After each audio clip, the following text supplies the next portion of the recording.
அஸ்ஸலாமு அலைக்கும் வரஹ்மத்துல்லாஹி வபரகாத்துஹு. தினமும் ஒரு துஆ. எந்த ஒரு செயலை செய்ய துவங்கும் பொழுதும் அல்லாஹுவின் பெயரை சொல்லிக் கொள்ள வேண்டும். அன்பிற்குரிய அல்லாஹுவின் நல்லடியார்களே, அல்லாஹுவின் நினைவோடு நமது வாழ்வு அமைய வேண்டும் என்பதற்காக ஒவ்வொரு சந்தர்ப்பத்திலும் சில திக்ருகளையும் துஆக்களையும் நினைவில் வைத்து ஓதிக்கொள்ள வேண்டுமென அல்லாஹுவும் அவனுடைய தூதரும் நமக்கு கற்றுக் கொடுக்கிறார்கள்.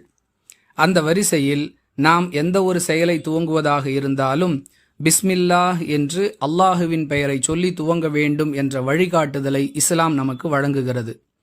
இது தொடர்பாக ரசூலுல்லாஹி ஸல்லல்லாஹு அலைஹி வஸல்லம் அவர்கள் சொல்லக்கூடிய விளக்கம் புகாரி எனும் நூலில் 3280வது ஹதீஸில் பதிவு செய்யப்பட்டிருக்கிறது.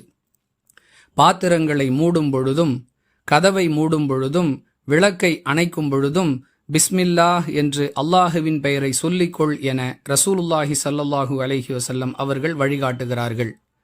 அன்பிற்குரிய சகோதர சகோதரிகளே, நபிகளாருடைய இந்த வழிகாட்டுதலை நினைவில் வைத்து நமது வாழ்வில் நாம் எந்த செயலை துவங்குவதாக இருந்தாலும் அல்லாஹுவின் பெயரை சொல்லி துவங்க வேண்டும் என்பதை நினைவில் வைத்துக் கொள்ள வேண்டும். ராசி அடிப்படையில் இன்னார் இந்த செயலை துவக்கி வைத்தால் நன்றாக இருக்கும், இந்த நேரத்தில் இந்த வேலையை துவங்கினால் நிச்சயமாக அதில் வெற்றி கிடைக்கும் என்று மக்கள் மூடத்தனமாக நம்பிக்கொண்டிருக்கும் நிலையில் இறைவனுடைய பெயரை சொல்லி அனைத்து செயல்களையும் துவங்க வேண்டும் என்ற உயர்ந்த வழிகாட்டுதலை உலகத்திற்கு இஸ்லாம் கற்றுக் கொடுக்கிறது. நினைவில் வைத்து செயல்படுவோம். வாஹிர் தஅவானா அனில் ஹம்துலில்லாஹி ரப்பில் ஆலமீன். அஸ்ஸலாமு அலைக்கும் வரஹ்மத்துல்லாஹி வபரகாத்துஹு.